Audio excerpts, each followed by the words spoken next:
Բարև ձեզ, այսօր մեր տաղավարում է սոցիոլոգ Արթուր Պարոնյանը։ Պարոն Պարոնյան, բարև ձեզ, շնորհակալ եմ մեր հրավերը ընդունելու համար։ Բարև ձեզ, շնորհակալություն, որ կանչել եք։ Պարոն Պարոնյան, այսօր հետաքրքիր հարցումներ հրապարակվեցին, ամերիկյան հարցումներ են, եւ իշխանությունը ուրախ է այդ հարցումներով, ասում է, մենք շատ ձայն ունենք, ամբողջ ընդդիմադիրները միասին չունեն համապատասխան ձայն մեզ համեմատ, որ ընտրություններում հաղթեն մեզ, եւ ասում են, որ սա դեռևս քարոզչությունից առաջ է, մինչև քարոզարշավի ավարտը մենք սահմանադրական մեծամասնություն կունենանք, կամ լավ մեծամասնություն կունենանք։ Ինչ են հուշում այս թվերը մեզ։ Այս թվերը մեզ հուշում են, որ ոչ մի բան չեն հուշում։ Լավ բան չեն հուշում ում համար։ Տեսեք, նախ եկեք փորձենք հասկանալ, այսինքն թվերը տպել են ինչի համար, նրա համար, որ ցույց տան, որ իրանք հաղթելու են, այդ կարան անեն, դա կոչվում է պրոպագանդա, այսինքն իրանք ցույց են տալիս, որ ունեն հսկայական տարբերությունով առավելություն, արդյոք իրանք այդ առավելությունը ունեն թե չէ, եկեք փորձենք մի հատ հասկանանք, թե ինչ է իրանց մոտ փոխվել, որ այտենց հսկա առավելությունն է։ Նախ ասեմ, կան թվեր, որոնք որ իրանք միշտ են կասկածել եղել իրիի կողմից, այն ինչ վերաբերվում է վարկանիշներին, մենք գիտենք, որ իրանք միշտ ցույց են տվել վարկանիշներ, որոնք որ որևէ կերպ չեն համապատասխանել իրականությանը, քանի որ այդ ընթացքում մենք ունեցել ենք Երևանի ընտրություն, թիմ ընտրություններ եւ այլն, բայց եթե այդ իրանց այդ համապատասխան մարդկանց տրամաբանությունը, որը в общем ճիշտ տրամաբանություն է, եթե մենք վերցնենք իշխանության եւ ընդդիմության բալանսը, ապա ոնց որ թե այն թվերը, որոնք որ իրանք միշտ տպել են, այդ բալանսը մեղմ ասած խախտած է եղել այս թվերի մեջ։ Այնուամենայնիվ իրենք ունեցել են թվեր, որոնք որ քիչ թե շատ համեմատել են այլ թվերի հետ, այլ հարցումներում եղած թվերի հետ, ու այս անգամ ոնց որ թե դա չեն պահել։ Նախ սկսենք նրանից, որ իրանք ընտրանքը, որը տպել են, ընտրանքում կա շեղում, գյուղական հատվածը փոքրացված է, գյուղական ամենաշատն է, Երևանը փոքր է։ Շեղում նկատի ունեք մասնակցության, թե ինչ շեղում է։ Հայաստանում բաշխումը հետևյալն է։ 40%-ը ընտրողների Երևանն է, 40%-ը գյուղերը, 20%-ը փոքր քաղաքները։ Հիմա իրանց ընտրանքի մեջ, իրանց հեռախոսազանգերին պատասխանած մարդկանց մեջ, մոտ 35-37%-ը տենց ինչ որ Երևանն է, մոտ 30% համարյա դա փոքր քաղաքներն են, ու մոտ 32% գյուղերն են։ Ուրեմն մենք գիտենք, որ իրենք ունեցել են երկու հենասյուն, գյուղերը ու տարիքով մեծահասակ 65+, այսպես կոչված հատվածը։ Հիմա հարց է ծագում, այդ ոնց է ստացվում, որ իրանք ուրեմն Երևանը շատացրեցին, Երևանը, երբ որ իրանք 21 թվին են պարտվել Երևանում, ու կամ չեն հաղթել։ Պարտված Երևանում, այնտեղ որտեղ իրանց ամենաթույլ տեղն է, Երևանը ավելի շատ է, քան գյուղերը, որը որ իրականում տենց չի բալանսը ջարդած է։ Փոքր քաղաքները, որտեղ մենք ունենք երկու թիմ ընտրություն, ոչ միայն հարցումներ, հա, հարցումը դա հարցում է։ Վերջին հաշվով հարցումը մենք ճիշտ ու սխալ հասկանում ենք, եթե ելնում է ընտրություններ։ Okay, փոքր քաղաքներում իրանք կամ կրվում են, կամ չեն հաղթում։ Երկու փոքր քաղաքների, ուրեմն ոչ Երևան ուրբան զոնայում իրանք կամ ջախջախվել են, կամ չեն հաղթել, բայց կարամ ասեմ նաև պարտվել են։ Հիմա ոնց է ալնում, որ այդ իրանց թույլ գոտին ընտրանքի մեջ շատացավ, իսկ իրանց ուրեմն հաղթանակի տարբերությունը երկու անգամ ավելի մեծացավ։ Տրամաբանություն կա դեռ։ Ինչ որ առումով կեղծ են թվում այս տվյալները, կեղծ հարցման տվյալ են։ Ես ասեմ, ես չեմ կարող ասեմ, ես չեմ ուզում կեղծ ասեմ, դրա համար որ ես չգիտեմ ոնց են արել, ինչ են արել։ Բայց լավ, ասենք սոցիոլոգիայի առումով ոչ համապատասխան ձևով է իրականացվել։ Ես համոզված եմ, ես ներքին համոզմունք ունեմ, ես չգիտեմ ինչ թիվ են իրանք ստացել, կարող է մի թիվ ստացել են, ուրիշ թիվ խփել են։ Կարող է ինչ որ բաներ են արել, որ ստանան այն թիվը, որը որ իրանց պետք է, բայց ամեն դեպքում այն ինչ որ իրանք տալիս են այդ թիվը, տրամաբանության հետ որևէ կապ չունի, հետևապես ես պնդում եմ, որ սա գիտեք ինչ ժամանակին բան կա, չէ, որ ասենք եթե ուղղակի ստես կարողա չհավատան, այդ հանրահայտ ուրեմն Հեբելսը պետք է մեծ սուտ լինի, որ հավատան։ Հետևապես քանի որ ինքը անտրամաբանական է, ես հակված եմ մտածել, որ դա Հեբելսյան պրոպագանդա է։ Բայց այնուամենայնիվ եկեք ուղղակի բառեր չօգտագործենք, որ պիտակավորում չստացվի։ Եվ կոնկրետ շարունակենք, եւ ասենք սենց առաջի խնդիրը, որը որ իմ մոտ որ նայում ես իրանց տեխնիկական հատվածը, հասարակական կարծիքն ու տրամադրությունը տարբեր բաներ են։ Ճիշտ է, ուրեմն հասարակական տրամադրությունը ձևավորում է երկարաժամկետ։ Երկարաժամկետ մենք ունենք ինչ որ թվեր, ու իրանց կորերը ցույց են տալիս, որ նախ այս հատվածներում իրանք միշտ գրված են եղել, մենք դա ունենք փաստացի գրանցված թիմ ընտրություններում, երկրորդը մենք ունենք որոշակի հարցերի նկատմամբ պատասխաններ, որը որ ունի որոշակի տրամաբանություն, այս ժամանակ ինքը խախտվել է։ Հիմա եթե ինքը խախտվել է, դա հնարավոր է, հա, բայց պետք է ինչ-որ ներքին տրամաբանությունով դա բացատրվի, չէ՞։ Չկա բացատրություն։ Օրինակ, մասնավորապես, հա, մասնավորապես, տեսեք, իրենք ունեն մի հարց, ընդհանուր առմամբ գոհ եք թե դժգոհ եք, այո կամ ոչ, իշխանությունը ճիշտ է անում թե սխալ է անում։ Հա, ուրեմն ինքը ունեցել է երկու շեղում, ինքը 21 թվից հետո միշտ իջել է, եղել է 31, 32, 36, 31, 36 եւ այլ երկու անգամ է ինքը փոխվել Ղարաբաղի անկումից հետո դա կամ նկարած է եղել կամ առնվազն բացատրելի է որ մարդը կորցրել է մտածում է որ всё սրանով վերջացավ, բայց այդ մի ժամանակ հունվարին 23 թվականի հա ինքը երբ որ ասենք Ղարաբաղի անկումից հետո իրանք համոզված է ցույց են տալիս 50%, որից հետո ինքը իջնում գալիս է իր 36%-ի վրա կանգնում է, չգիտես ինչի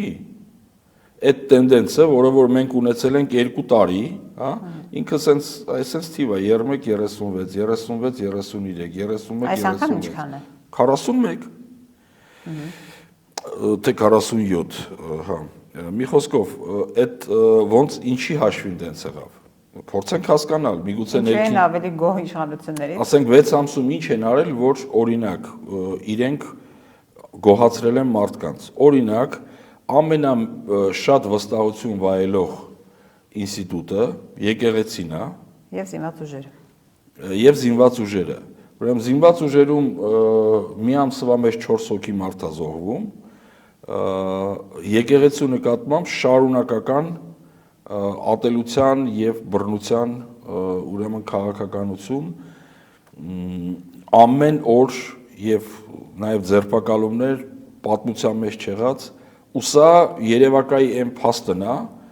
այն քաղաքականությունն է որը իրանց վարկանիշը բարձրացրել է այդ դեպքում եկեղեցու վարկանիշը ինչի չի իջել այլ բարձրացել է եթե եկեղեցին վատնա իրանք ճիշտ էին անում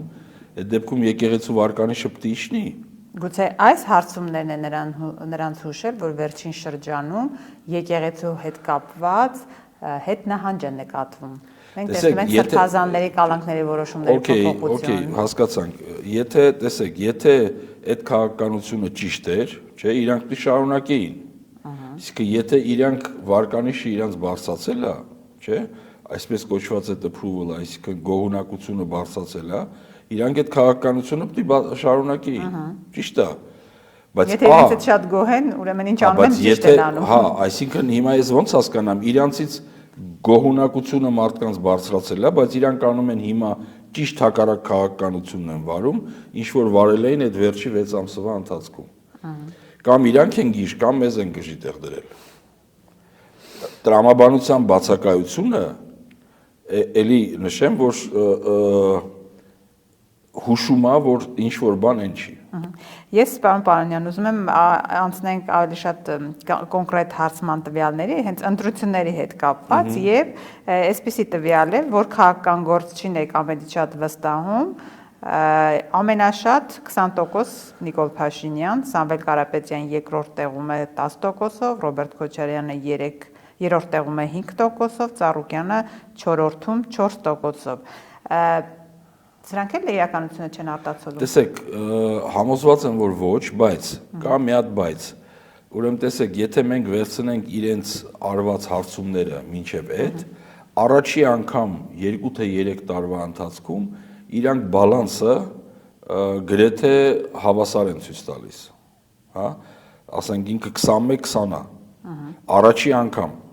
իրանք միշտ այդ վստահության բալանսը միշտ եղել է, ասենք, ինչ-որ ծիծաղելի թվեր են եղել, 4 անգամ ավելի շատ ընդդիմությունը պակաս է եղել միշտ։ Դրա համար եմ ասում, այդ հատվածը ինքը ոչինչ կարելի է ուղղակի չնայել, բայց այս անգամ իրանք արդեն չնայած այդ տարբերությունները մեծ են ցույց տալիս, հետո վստահությունից անցնում են ընտրությունների ու ցույց են տալիս, որ չնայած վստահության բալանսը հավասար է, իրանք, ասենք, այդ ինչ որ ահռելի տարբերությունով հաղթում են, որ նույնպես տրամաբանական չի։ Ասենք, եթե վստահողները ընդդիմությանն է, ասենք, այնտեղ իրանք 4 շարասյուն են դրել,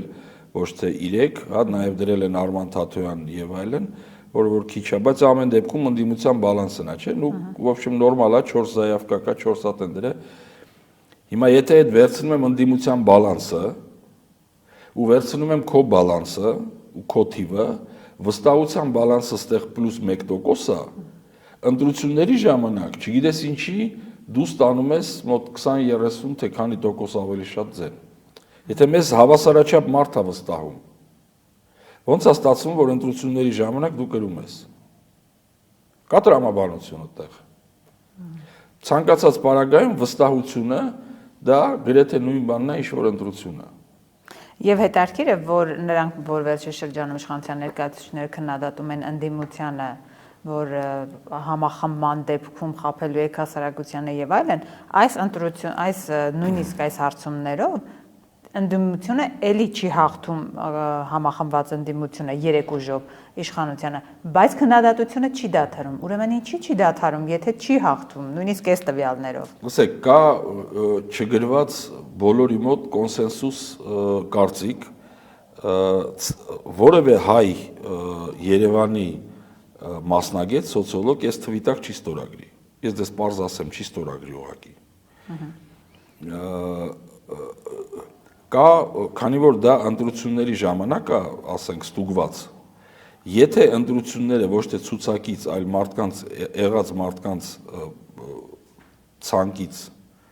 65%-ը մասնակցում են, ոնց որ Գյումրիում, հա, իրանք ստանում են 40%, Գյումրիում էտա չէ 36+4։ Ընդդիմությունը ստանում է 50-ից շատ։ Սա կոնսենսուս է, ընդ որում իրանք դա շատ լավ գիտեն, ես համոզված եմ, որ իրենց քարոզը, որ իրենք տանում են, նույնպես ուղղված է նրան, որ ընտրական ակտիվությունը ցածրացնեն,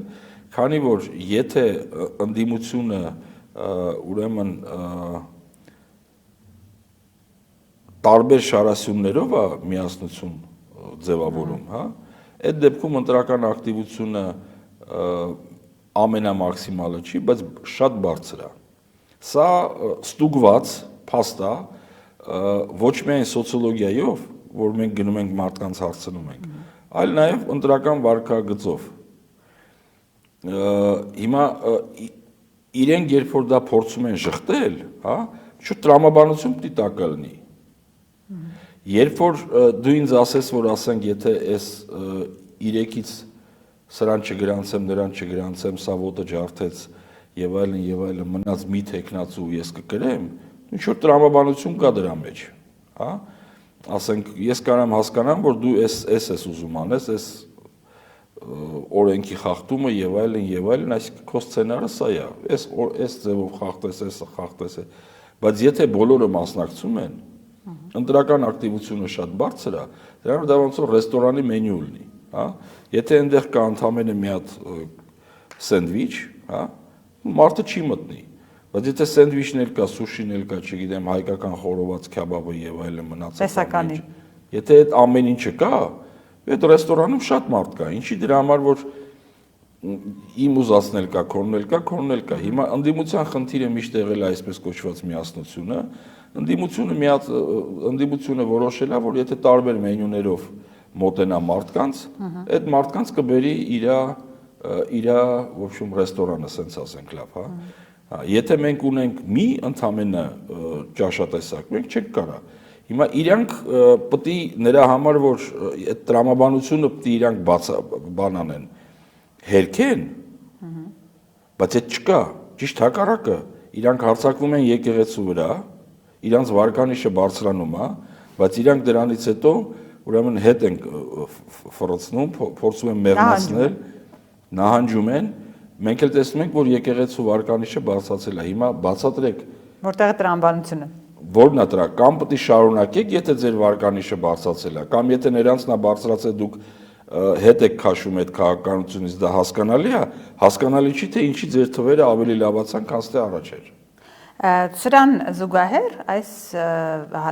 հրապարակված տվյալներին զուգահեռ այսօր ընդդիմադիրները վկայակոչում են իրենց ներքին հարցումները, որոնք ըստ նրանց լրիվ այլ պատկեր է։ Այս շրջանում ամեն մեկը պարոն Պարոնյան իր տվյալներն է վկայակոչում։ Հիմա մենք իրական տվյալներին մի քիչ անդրադառնանք։ Ո՞րն է իրականը։ Սա ճիշտ չի։ Ընդդիմադիրներն ամեն մեկը չեն բացահայտում, բայց ասում են պատկերը լրիվ այլ է եւ հոգուտ իշխանության չէ։ Պատկերը մեծ հաշվով ինչի մասին է խոսում։ Ընդդիմության եւ իշխանության վստահությունը հանրության տեսանկյունից կողմն է ավելի շատ։ Հիմա եկեք տեսնենք, հասկանանք մի պարզ խնդիր։ Ուրեմն անկասկած եւ ընդդիմությունը եւ ես թվեր չեմ ասելու, եւ ընդդիմությունը եւ այդ հնարկը կարող են ուրեմն տպել ինչ-որ թվեր, ընդ որում մեկը, որը որ հաղթում է, իսկ դա ընդդիմությունն է, ինքը միշտ կարա ճիշտ թիվ տպի, հա, բայց ամեն դեպքում հիմա այս ոնց ապացուցում, որ իմը ճիշտ է։ Եկեք նայենք, ել եմ ասում, եկեք նայենք տրամաբանությանը, հա, եկեք փորձենք հասկանանք, ինչ տրամաբանություն կա, ինչ արդեն ձևավորված կարծիքով հասարակությունը եկել մոտեցել է այս փուլին։ Մենք ունեցել ենք թվեր, որոնք որ չեն փոխվել մոտ 2 տարի։ Դա օրակարգն է, օրինակ։ Կարանք ֆիքսենք, որ բոլորի մոտ օրակարգը միշտ նույնն է եղել, բացի այս այլանդակությունից։ Այո, ուրեմն անվտանգության հարցը միշտ եղել է 35-ից մինչև 45%։ Բոլորի մոտ։ Այդ թվում իրանց մոտ մինչև որ ուրեմն վախները չբռնվավ։ Այսինքն կարող ենք ֆիքսել այս պահին, որ հանրությանը շարունակում է հուզել թիվ 1 հարցը անվտանգությունը, խաղաղությունը երկրի։ Ընդ որում տեսեք, իրենք դա փորձել են ինչ-որ խելոք բան են արել իրանց թվում է, թե իրանք փորձել են դա շղթել, չնայած այլ ամերիկյան հարցումը էլի ցույց է տալիս, որ համար մեկը 30 քանի տոկոսով դա անվտանգության խնդիրն է, առաջի հարցումն է 3 տարվա մեջ, որը որ sense թիվ է տալիս։ Որտեղ զիջում անվտանգությունը։ Չի զիջում, բայց ուղղակի 44-ից իջել է 21, ինչի հաշվին չեմ հասկանում։ Դե ասեմ ձեզ ինչի հաշվին։ Փաշինյանն ասում է խաղաղություն կա երկրում։ Հավատում եք նրան։ Լավ, հասկացա, ասում է որ կա, չէ։ Իր ասելը քիչ է։ Քանի տոկոսն է որ վստահում է, թրիփը, հա, ունի 3% կողմ, 3% դեմ։ Այսինքն թրիփը, որի վրա ինքը հիմնում է իր այդ ամբողջ խաղաղության կառույցը, 6% մարդու համար է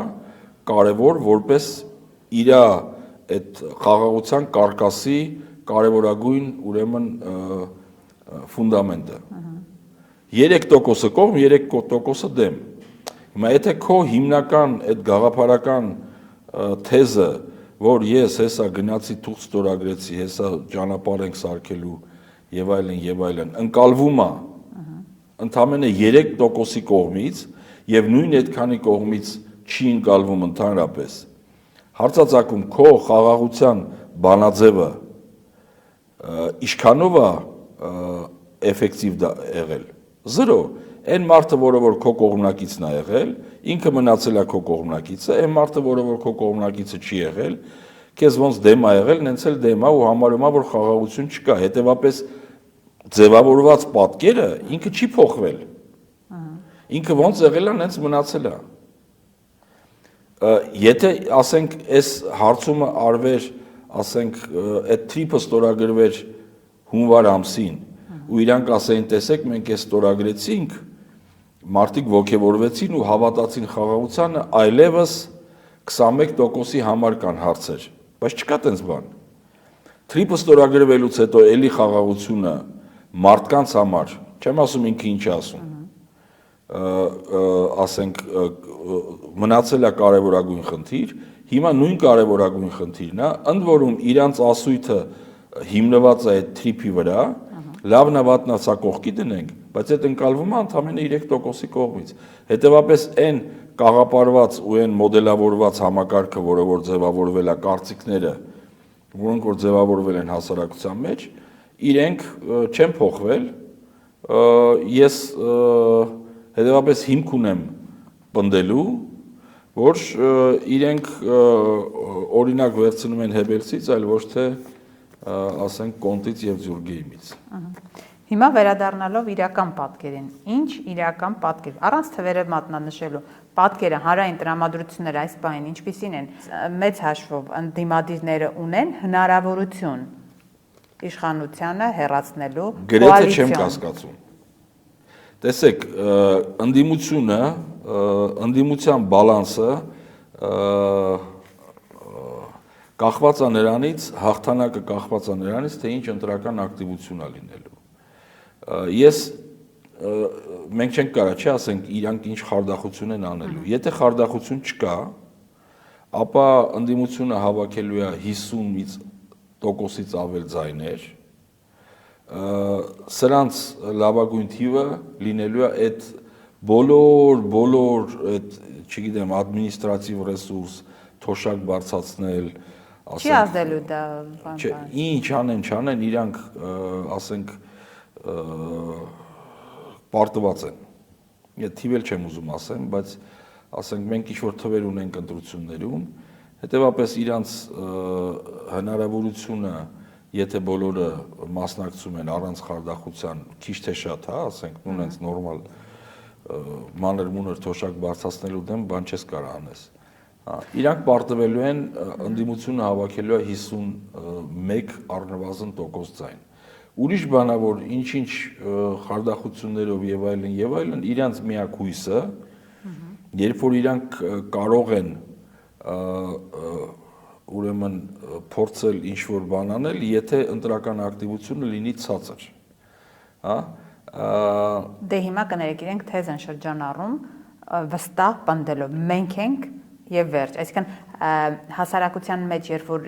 ներկայացվում է իշխանության կողմից մենք հաղթելու ենք մյուսները շանս չունեն այս թեզը արդյոք մարդկանց մոտ հիասթափություն չի առաջացնել դե ասում է դե որ իրենք են ընտրվելու ել գնամ ընտրության ինչի այսինքն այդ քաղ տեխնոլոգիական հնարք չի չէ տեսեք իրանք որ ասում են մենք գրելու ենք ընդդիմությունը ինչ ասում է մենք պարտվելու ենք իհարկե ոչ Չէ, բայց իշխանությունն ավելի շատ է ասում։ Հա, այդ в общем, իշխանությունն ասեն, տեսեք, ցանկացած մարդ, ես, դուք, մենք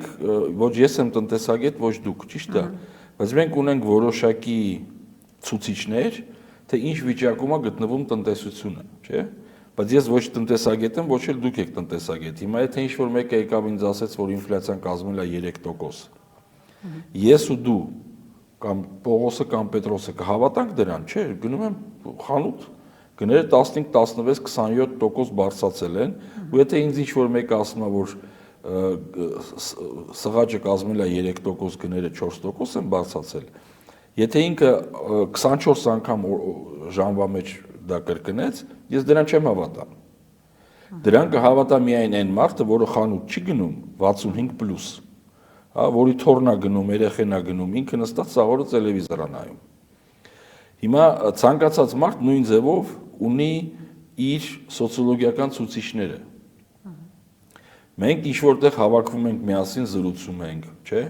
առիթ ալնում հավաքվում ենք սեղանի շուրջ։ Գործի տեղն է ուշի ուշով ինչ որ այդ թեմաները շոշափվում, չնայած չեն սիրում քաղաքական, բայց ինչքան ավելի մոտենում է ինչ որ քաղաքական իրադարձություն, հատկապես ընտրությունները,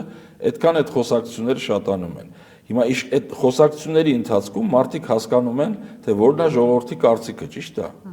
Իսկն եթե ես ֆիքսում եմ, որ 10 հոգուց 4-ը ձեն չեն անում, 6-ից 4-ը ասում եմ, որ ես ընտրելու եմ այս կամ այն ընդդիմադրին, չէ՞։ Մնաց տակը 2 Նիկոլ, օրինակ, կամ մի Նիկոլ։ Հիմա եթե ինքը ասում է մենք կրելու ենք, հա, ընդդիմության մենք հաղթում ենք, մենք ավելի շատ ենք ասույթը, ինքը շատ ավելի հիմնավորված է մարդկանց համար։ Հետևաբար իրանք կամ պետքա, այսինքն ինչումն է, մենք ունենք, ասենք, տարբեր փորձ ընտրական, հա, ընտրական փորձ մենք ունենք, երբ որ մարդիկ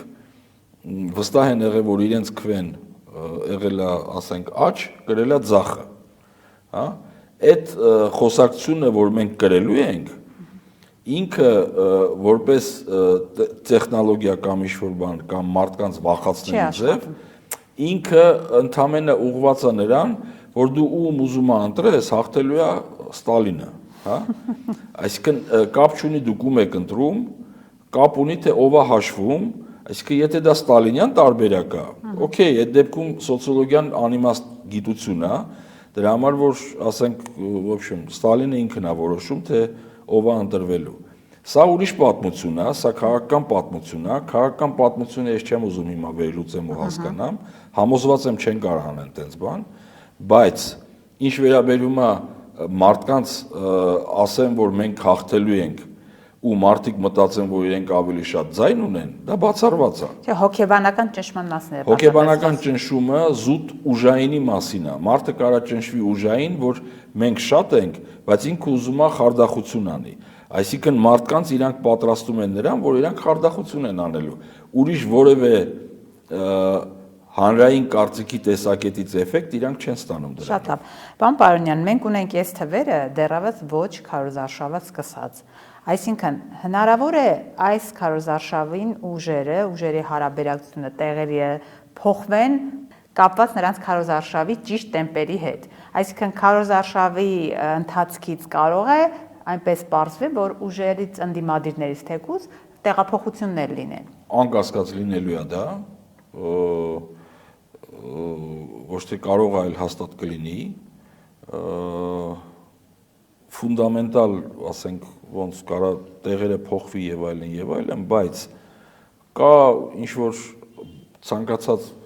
մեկի մոտ կա, ասենք, վերև ու ներքև, որից ինքը դժվար թե ընկնի, որևէ մեկը չի զրոյանա, բայց այն որ դինակ տեղերով կփոխվեն, գրեթե կասկած չունեմ։ Դա կախված է քարոզարշավի որակից, դա կախված է ծրագրից, մարդիկ ուշադիր լսելու են, ինչ են ասում, ոնց են ասում, եւ այլն, անկասկած։ Մենք տեսել ենք դա Գյումրիում, մենք տեսել ենք բազմաթիվ տեղեր, որտեղ որ սկզբից մտել են ինչ-որ մի թվով, հետո դուրս են եկել այլ թվով, անկասկած լինելու է այդ ամեն ինչը։ Այստեղ, գիտեք, ես տեսեք, դուք նշում եք ով որտեղն է, չէ՞ գրավելու։ Այս հարցման տվյալներով առաջինը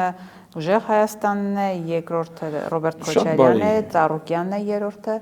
այդ երկուսը հավասար են, в общем, ու չորրորդն էլ Թաթոյանն է։ Տեսեք, այս պահին իմ համար անձամբ որևէ կարևորություն չունի, թե ով որտեղն է։ Բալանսը իմ համար, ասենք, ձեր համար կարևոր է, թե ով է առաջ տեղը, ով երկրորդ տեղը, ով երրորդ։ Ինձ համար իշխանափոխությունն է կարևոր։ Ապրեք, հավատացեք, գլոբալ մարդկանց համար կարևորագույն խնդիրը, ազգիս 60%-ի համար առնվազն, կարևորագույն խնդիրը դա իշխանափոխությունն է։ Ես կգնամ իմ ընտրությունը կանեմ, ասենք, այս դուրս եկավ կամ այն դուրս եկավ կամ այն դուրս եկավ, ինչ-որ բան կփոխվի, ինչ-որ բան չի փոխվի, կարևորագույն փոփոխությունը, որը որ սպասում եմ եւ ես եւ դուք, եւ ազգիս առնվազն 60%-ը, դա իշխանափոխությունն է։ Ինչքան ենք մենք դա ուզում, ես ասենք կարող է գիշերը չքնեմ մենակ երազում դա տեսնեմ, ինչպես նաեւ դուք եւ ասենք եւս 10% մարդ կա, որը որ շատ ավելի հանգիստ է դրան վերաբերում, այսինքն այդ 60%-ի մեջ կա տարբեր ինտենսիվության ընդդիմադիր, հա, դա հասկանալի է, ինչ որ մեկ կարող ուղղակի ընտրության չգա, ինչ պատճառներով շատ թույլ բան, բայց կան շատ բարձր մոտիվացված ընդդիմություն եւ ես համոզված եմ, որ տեսեք որևէ ձևով ես բոլոր թվերը, վատագույն թվերը ընդդիմության հնարավորություն չեն տալիս իրենց հաղթանակ տանել։ Իրենց նկատի ունեք քաղաքացիական պայմանագիրը չի դրվելու։ Այո, չի կարող ինքը հաղթել։ Իսկ քարոզարշավը մենք ընդդիմության տեսանկյունից մոտեցանք։ Քարոզարշավը արդեն սկսել է Փաշինյանը, վաղուց է սկսել, հիմա ավելի ինտենսիվ է շարունակում։ Գուցե նրա քարոզարշավը շատ ավելի բարեհաջող լինի իր համար։ Տեսեք, ընդհանուր թիվը մենք տեսնում ենք կրկին ինքը նույն նախկին Նիկոլ Փաշինյանի հագուստն է կրում, փողոցներ, մարդկանց հետ շփումներ, այդ անմիջականությունը։ Չէ, տեսեք, ուրեմն եկեք հասկանանք մի բան, կա հատված, որը որ իրանց բալանսի մեջ է, հա, եկեք անունը տենց դնենք, այս պահին, հա, որը որ ասենք վարչապետ եւ նրա պրոքսիներ, հա, այս իրանց բալանսն է, իրականում ինքը սաղ ուտելու է, ինքը մենակ է այդ ամեն ինչի հավաքելու, կաշխատի ու կա անդիմություն, մեջտեղը կա ինչ որ սենց ասենք գորշ հատվածը, հա, որը որ չգիտի գնալու է, չի գնալու, չի հետաքրքիր։ Չկողմնորոշված։ Ну, հա, в общем, որը որ ապաքաղաքական լավ սենց տնենք։ Բայց այդ ապաքաղաքական հատվածը, չկողմնորոշված հատվածը, ինքը ժամանակին կազմել է 50%-ից ավել, հա, հիմա այդ կազմը ոչ ավել քան 15%։ Հետևաբար 85%-ը, հա, ինքը կողմնորոշված հատված է, ու այդ մարդկանց կողմնորոշումը չի փոխվելու։ Ինքը ինչ էլ որ չանի, ինքը իրանց այդ բալանսից դուրս չի կարող գա։ Չի կարող ինքը դուրս գա։ Իրա խնդիրը հետևյալն է, ես ունեմ ասենք այս հատվածը, հա, ինքը պետք է նենց անի, որ այս հատվածը, որը որ ավելի շատ է, չգա ընտրության։ Գա այնքան, ինչքան որ ես ունեմ։ Իրա բոլոր ադմինիստրատիվ ռեսուրսով եւ այլն, իրենց ուրեմն վերցնենք իրին 36% իրանք ունեցել են այսպես կոչված գոհունակության ուրեմն թիվը, հա։ Սա եթե շատ սոցիոլոգիական լեզվով ասենք, այդ ադմինիստրատիվ ռեսուրս եւ այլն, ուրեմն մարդիկ, որոնք որ համարում են, որ մենք ճիշտ ուղղությունով ենք զարգանում, այդ մարդկանց կեսից քիչ են, հա, որ Նիկոլ Փաշինյանին որպես քաղաքական գործիչ հավանություն է տալիս։ Սա եղել է 2 տարի։ Այսինքն ինքը իր այդ բալանսի մեջ ավելի շատ քան կեսի համար ինքը թունավոր ֆիգուրա։ Բայց անգամ եթե ենթադրենք, որ այդ բոլոր ադմինիստրատիվ ռեսուրսը, իսկ մենք դա ենթադրություն չի, մենք գիտենք, որ իրանք անելու են այդ ամեն ինչը եւ այլն, եթե իրանք հավաքեցին ու տենց բռունցք սարքեցին, իրանք էսա արդեն 2 տարի է 36%-ից ավել չունեն։ Հիմա խնդիրը նա է, որ այն մնացած 64-ը, հա, կամ լավ 14-ն էլ անենք 50 գա ընտրության։ Չգա ընտրության գոնե մի մասը, իրանց չափ գա ընտրության կամ մի քիչ ավելի քիչ գա ընտրության, որ իրանք ինչ որ հույսեր ունենան։ Դեպապես կարևորագույն խնդիրը ընդդիմության համար դա ընտրական ակտիվությունն է։ Ուրիշ որևէ խնդիր չկա։ Տեսեք, իրանք այդ մոդելավորումը հնարավոր է, սա նաև, ասենք, ինչ որ ցույց են տալիս համապատասխան մարդկանց, ասում են, պետք է անենց անեք, որ ընտրական ակտիվությունը լինի 48%։ 48%-ը, ոնց ասեմ, դա սա մի րոպե ասեմ, մոտավորապես 1.100.200.000 է։ 1.100.000, այսինքն ամենահնարավոր ցածր ցուցանիշը պատմական։ Իրանք ասում են, նենց արեք մարդիկ ընտրության չգան։ Երևակայի իրի բաներից մեկը նաև լինելու է այն, որ տեսեք, եթե մասնակցի 48%, ձեր գործերը լավ կլինի։ Ու այդ առումով իրանք իհարկե ճիշտ են։ 48%-ը դա 1 միլիոն էլ չի անում, մոտ 1 միլիոն ընտրող է։ 1.280.000 ընտրող եղել է 21 թվականին, երբ որ եղել է խորը դեպրեսիա, պատերազմ, в общем շատ ընտրություն, որը որ շատերի համար եղել է երկուսն էլ վատ, հա, չեն եկել ընտրության, բացատրելի պայման պատճառներով եղել են բազմաթիվ մարդիկ, որոնց ոչ ես եմ ուզում քվեարկեմ, ոչ նա մնացել են տունը։ Հիմա մենք ունենք այդ հնարավորությունը բոլոր ճաշակների համար տեխնացու տալ, հա, ինչի պիտի այս անգամ ըլնի ավելի ցածր քան դեպրեսիվ վիճակի ժամանակ, ես ուղղակի տրամաբանություն չեմ տեսնում։ Կպել են ինքնությանը, կպել են եկեղեցուն, կպել են ամենակարևոր բաներին ու ամենակարևորը անվտանգությունը չեն ապահովել։ Ճիշտ հակառակը միշտ ունենք ինչ-որ խնդիրներ ու ռեգիոնում էլ վտանգները հա շատանում են։ Ընկեր չունենք դրսում, արտաքին քաղաքական խնդիրները շարունակաբար նշվում են թե իրենց թե մնացածների հարցումներում ու այդ պարագայում ինչի պիտի ավելի քիչ մարդ գա, լավ չեմ պատկերացնում, բ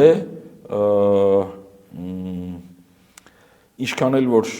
իրանք չփորձեն, կարծում եմ, որ հա դրական ակտիվությունը բարձր կլինի, իրենց վարկանիշը ոնց կար նենց էլ մնացել է, ու ընդդիմության թվերին ես ավելի կվստահեի, քան թե սրանց։ Շնորհակալ եմ։ Ես էլ եմ շատ շնորհակալ։